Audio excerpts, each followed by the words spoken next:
Singanawalomo. Welcome to the first of two videos about Indigenous perspectives on cannabis and vaping, highlighting a toolkit for educators. Brought to you by ONECA, the Ontario Native Education Counselling Association. This resource was created in collaboration with elders, youth advisors, and community members. My name is Sherry Huff, and I'll be your guide to explore this resource in your classroom. I'm speaking today from my home territory of Alnapawi-Lakawit in southwestern Ontario. ONECA is situated in Atikameksheng, Anishinaabeg in northeastern Ontario. This resource is for all of us in Ontario. Let's talk about cannabis. Some of us don't know basic facts about this plant and its effects. The beginning of our guide gives us an overview of the need-to-know facts and a brief history in relation to Indigenous culture. By definition, cannabis is a drug that affects the body, mind, and nervous system. There exist different variations of the plant, known as strains, such as sativa, indica, or hybrid. Dried flowers, fruiting tops, and leaves are harvested. It has been used for various reasons for a very long time. Did you know that cannabis was used amongst Indigenous peoples for thousands of years before colonization? Cannabis and hemp were used for clothing, hunting, and gathering. They were made into things like mats, nets, and fishing line. They were sold, traded, and exported. Although cannabis and hemp have clear benefits, as our ancestors discovered a long time ago, it's important to know how it shouldn't be used. Cannabis use during adolescence can cause functional and structural changes to the brain, leading to damage. Did you know that the human brain continues to develop until the age of 25? Young people who consume cannabis frequently and over a long period of time have a higher risk of mental health problems. Cannabis disrupts the body's natural balance and can cause imbalances to sleep, appetite, mood, concentration, reaction time, memory creation, and retention. And young people are most vulnerable. According to our culture and teachings, living a balanced life is important not only for each individual, but also for maintaining healthy communities.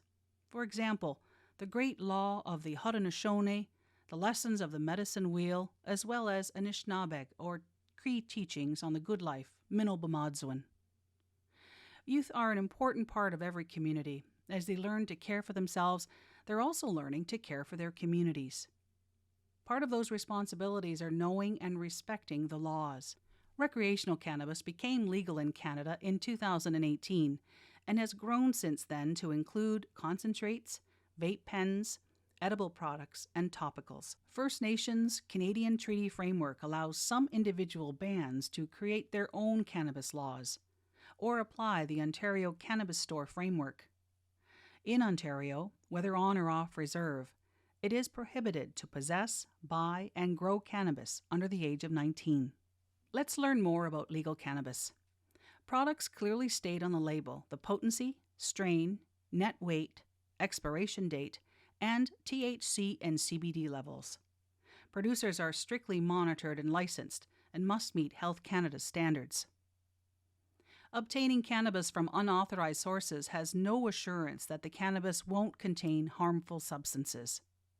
Anyone in possession of illegal cannabis can be fined $150 for small quantities and federal penalties for larger amounts. Did you know that youth offenders aged 12 to 17 can face 1 year of jail time and a fine of up to $100,000? First Nations Canadian Treaty Framework allows some individual bands to create their own cannabis laws or apply the Ontario Cannabis Store Framework. Even stores on reserve are prohibited to sell cannabis to anyone under the age of 19.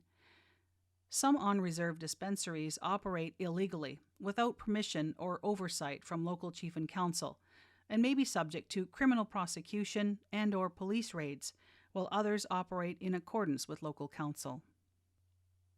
Never, ever, ever drive or allow a friend to drive after consuming cannabis, as it can slow reaction times that can lead to an accident resulting in injury or death.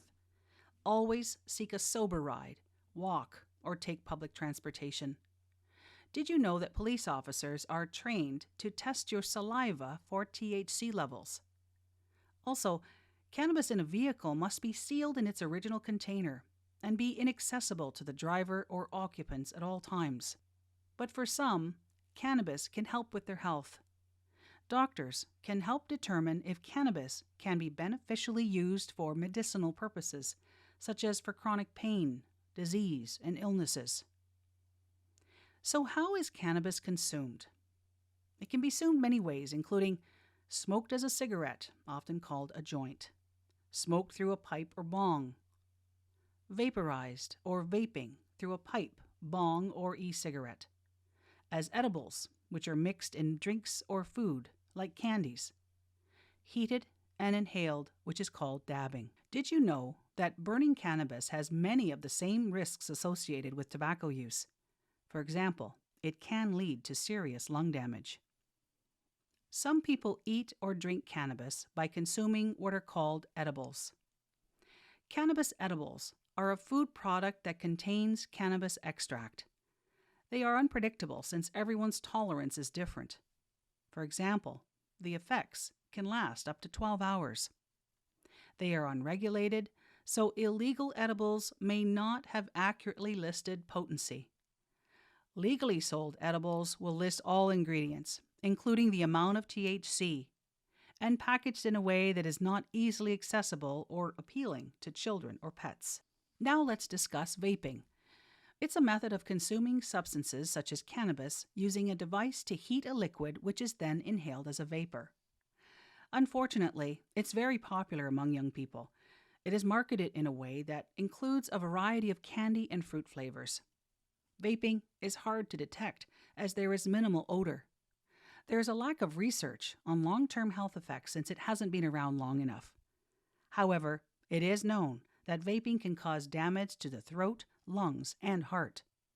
Dabbing is a new form of cannabis consumption that is very concentrated and looks more like oil or hard candy. Cannabis concentrates are vaporized and inhaled through specific heating devices or vaporizers. Cannabis strains offer up to 25% THC, as opposed to cannabis concentrates, which contain between 60 and 90% of THC extract. Those crazy high levels are worrisome. Most of you have heard that there are risks associated with cannabis use. Mental health problems can arise, whether hereditary or not. Cannabis is also addictive, even more so for young people. It can disrupt relationships with your family, school, and workplace. Overdosing on cannabis can lead to the following symptoms: paranoia, severe anxiety, dizziness, nausea, panic attack, chills or sweats, and a psychotic episode. If you witness someone with these symptoms after consuming cannabis, stay with them and offer plenty of water and snacks. Stay calm and encourage them to relax and lie down. Explain that everything will pass. Addiction can also be a serious consequence for people who use cannabis frequently. Statistics show that 1 in 6 people who started using cannabis at a young age will become addicted. Take a look at this medicine wheel diagram in relation to recreational cannabis use. It is broken up into 4 sections on how it affects spiritual values, emotional reactions, physical action, and mental decisions. Take a closer look at the northern direction of how our decisions lead to actions. Knowing all of the negative effects of cannabis on youth, why are they still using? Some reasons are peer pressure, trying to fit in with certain people, out of curiosity, social media promotion, or to cope with daily stress. It's important to know what are positive and negative influences in your life. Take a look at this tree. The left half is not looking well rooted. The branches look unwell, and it is not blooming or has leaves. This side shows examples of negative influences on your life, such as crime, bullying, alcohol, and cannabis use. Take a look at the right side of the tree, with more color, deep roots, healthy branches with leaves. These words are examples of positive influences on your life, such as community, sports, meditation, and culture.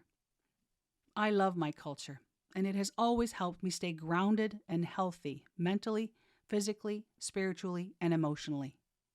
Connecting to your identity through cultural activities and ceremonies can reduce the risk of drug and alcohol use, violence, anxiety, and depression. Some of my favorite cultural activities include gathering medicines, fishing, smudging, dancing at powwows, and attending ceremonies. If you would like to learn more about your culture, many First Nations colleges and universities, as well as Indigenous Friendship Centres across Ontario, offer cultural programming. Or you can reach out to an elder for guidance. Anishik and Miigwech for tuning in. I hope you learned valuable information on cannabis and vaping. Please take care of yourself.